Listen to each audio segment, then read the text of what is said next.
started talking about imposter syndrome and how do we get better, and we realized, and then I said, yeah, I feel it all the time. Basil said, you know, I feel this as well, and it's when you go back to, it does affect everyone. How it shows up is very different in all of us, but or how it manifests and how it comes out. And we realized that the topic itself was sometimes it's the barrier for great things to happen in business. And is there anything that we can offer up to remove barriers? Because we all know that as more barriers come down, the better we become back to building a community together. We started a few years ago the Kermali Exchange, and the purpose of that was to give the foundation advice, information from expert entrepreneurs, people who have gone through the journey and have mastered it, like Shashi, to share with our audience on what are some of the things that they can take away from it. It's been growing, there's been a lot of audience, there's been a lot of growth and feedback, and the business owners you're going to meet at the tables today are the most sought after business owners in this city. They've got some expertise, they've got some wisdom, which means that they've learned how to fail, and they also have some advice for all of you today. When we talk about imposter syndrome, one question that comes up, Shashi, is who does it really affect? I'm going to, before I answer that, we'll just do a little interaction. Everybody that's here, have you ever felt like you were an imposter in a room or a situation? Put your hands up if you have. I guess that answers our question. I'm pretty sure it affects everyone.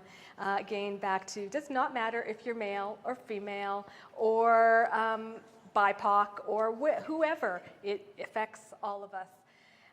I can just speak to my experience a little bit on a BIPOC woman.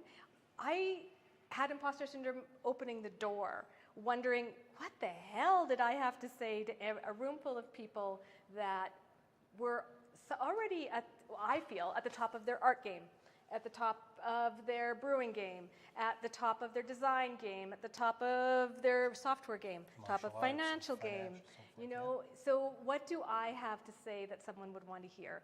And the piece I started, and I'm going to also backtrack, I kind of took this down to a synopsis of there's two things. There is, imposter syndrome is defined as an idea, maybe an imposter, feeling that you're an imposter in your idea, or self-doubt or idea doubt. And there's a difference between the two of those things, and I just kind of want to talk about that, because self-doubt actually is the piece that makes us freeze. It's the piece that makes us stop and go, I can't do that. Idea doubt is really actually quite a strong thing. And if you look at something that you're working on, a project you're working on, financial piece, taking your financial business to the next level, that's idea, that is idea, it's not self-doubt, that's idea doubt.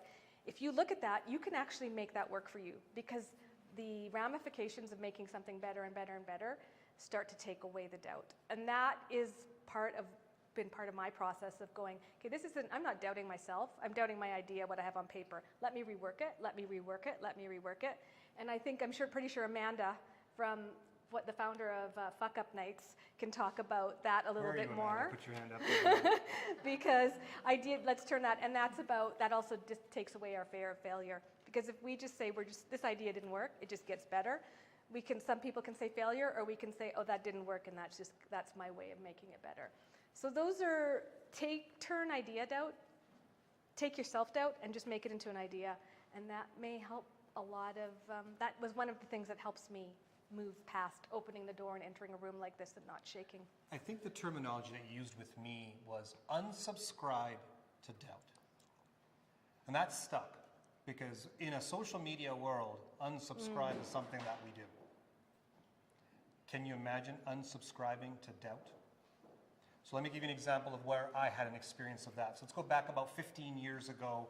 My business partner and I, we merged our practices together. We literally fired 90% of our clients and started from ground zero. Now, Dave and I have a concept we call the Hemingway moment. Now, we don't know if it's really Hemingway who did this, but we're going to give him credit. We literally go away from Calgary. We do what Hemingway does, or allegedly does, which is get drunk, write, edit sober. So Dave and I go away. We get drunk. We write all the ideas that we can think of on a wall. We sober up the next day and we come by and edit. And we look at it and we go, we can do that, we can't do that, that's illegal. And that starts the first version of imposter syndrome. Is we can't do that. There's no way we can do that. That's impossible. How can we do those things? And from that, actually built out how we became authors, how we became our own TV show, how we're the #1 retirement podcast in the country, how we have built a practice and been in the top 10% in our class. Those things were not imaginable, A, if it wasn't for the liquor, and B, if we didn't unsubscribe to debt. And that's one thing I want all of you to try to do with yourselves and your businesses going forward. No matter if it's personal or professional, let's unsubscribe to the debt. Shashi, give me an example on one of the ways that you had an experience where you actually had to talk to friends or colleagues to get through that quote-unquote imposter syndrome. And you know, I actually have a friend. It was building. I started another company, a different company. It was called Twisted Goods, and I started that 22 years ago. And taking one store is easy, because it's you and you can do everything. When you take it to 2 stores and on, you now have to set things up in manuals. You have to do other things. And I remember sitting down in the basement going, oh, I can't do this. I can't do this. I can't do this. I can't do this. And it was my father-in-law who looked at me and said, well, what are you worried about? So I'm worried about losing the money. And he goes, well, what else? And I kind of kept on thinking, well, maybe I'm thought of as failure, gain the imposter syndrome, I can't do it. And one of the things he said to me, which he goes, you know, Shash, what if you fall from $100, you fall from $1,000, you fall from $1 million, you've still fallen.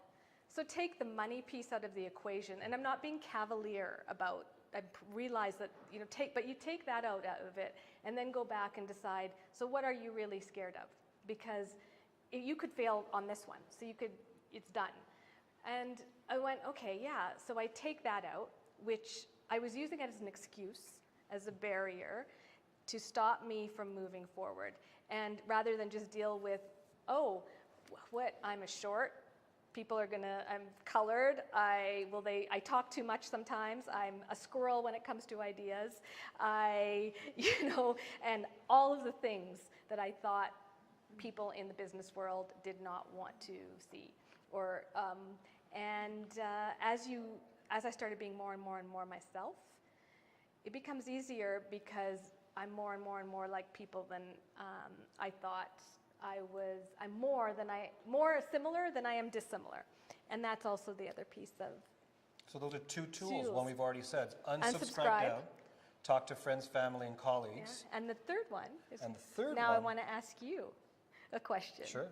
Is when you have embarked with your partner, how did you know, and you decided to take something a lot bigger, you wanted to be the top 10 in your field, or actually top 2%, I would probably say top 10%. What did you have to go through to make sure that happened? So part of the tool that we're going to give you as a piece to take with you is decide to be confident. And the one thing on how we decided to be confident was to decide to fail. We actually said, how are we going to fail at this? And once I had it all on the wall, these are the ways that we're going to fail. Let's just not do that. Yeah. Let's not do that. Let's make sure that we have that confidence walking in, and that's how it evolves. And as anybody who's in the fitness world here, we've got. Okay, so Megan, you're one of our entrepreneurs out at the table. When someone starts a class with you, and you put me through a mini class when we did our show together, and you taught me how to kick a bag. I was crappy, I was shit, right? It was terrible. It's your first time. Thank you. That's a What great did you answer. say to me after I kicked the bag for the very first time? Put your sock back on.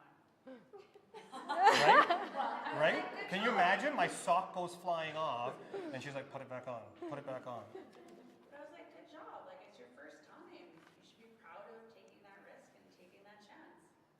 As business owners, can we all kick the bag? Can we all take that one step, even if your sock flies off? Can we decide to be confident walking through this going forward?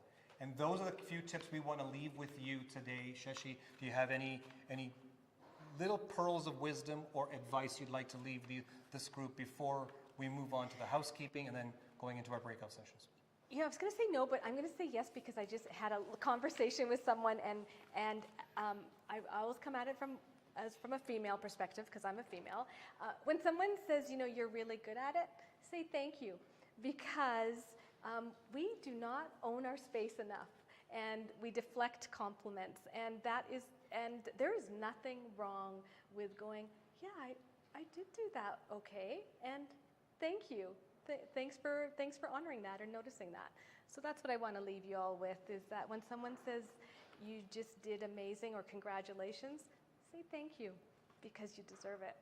Now, for those of you who are on live stream on YouTube, what we will be doing is in about an hour and a half time, we'll be coming back live for the wrap-up of this event. We're going to let these entrepreneurs go out and learn their stuff, share their ideas and so forth. So come back and join us in about an hour and a half's time. For those of you that are entrepreneurs in this room, the one thing that I've learned in regards to some of these things that we have to break barriers on is that confidence builds confidence. Attempt builds confidence. And the more that you build, the more that you're going to grow. It doesn't matter how many times you fall, it matters how many times we get back up, right? And so these are the opportunities. And so I want to give an opportunity for us to share, but also to give recognition to the supporters that we have here. I want to start off with Megan. 5 Elements. So 5 Elements Martial Arts, the #1 kick-ass martial arts business in this city, bar none. For those of you who want self-defense classes, for those of you who want to have your children or yourselves, your significant others, Megan is here. Take down her name, get her information, work with her. She will make you a hell of a lot stronger and keep your socks on too. It's amazing how she can do that. Annex Ales is also helping us out, supporting us. Of course, the drinks in the back. We've got 2 different types of drinks right behind you over your left shoulders. Annex Ale also gave us one. Megan has supported as well and provided the famous drink that we have, a little purple empress. This is beautiful. A little bit of Joydrop is what we call it. Hint, hint, nudge, nudge. And of course, Joydrop is here. We've got our pop-up as well. Support that. And if you're not here to support today, does not mean you don't support at all. Make sure that you share that news with all the other individuals as well. Amanda Ovesi and the amazing croissants from Cafe Alchemist and the pastries that she's brought in. Fantastic. I think my family keeps her afloat. Okay? Make sure that you bring her to the next level. That's a fantastic company. If you're in the downtown core, definitely help. Milk Jar is here as well. We've got some prizes from them. They're also going to be here to support. Holly, where are you? Fantastic. She's got some events that you can do at her own location. Utilize that as business building or team building. These are some ideas that we can share. Mandy, where are you? Where is she? Mandy's not here. There she is. Look at this artwork around us. Look at this artwork. Mandy just came back from New York, showed off her stuff, strutting through here. She was in boots coming out here, putting all this stuff up. She's like, don't worry, if it's on the ground, we'll just put it aside. I said, hell no. This kind of artwork does not get put to the side. It must be seen. Take a look. Invest, hint, hint, nudge, nudge, in some of the best artwork that this city has to offer as well. And then, of course, all of you for joining us today. Make sure you share your contact information with each other. Make sure you walk out as a community. We're going to definitely have a good time today. We're going to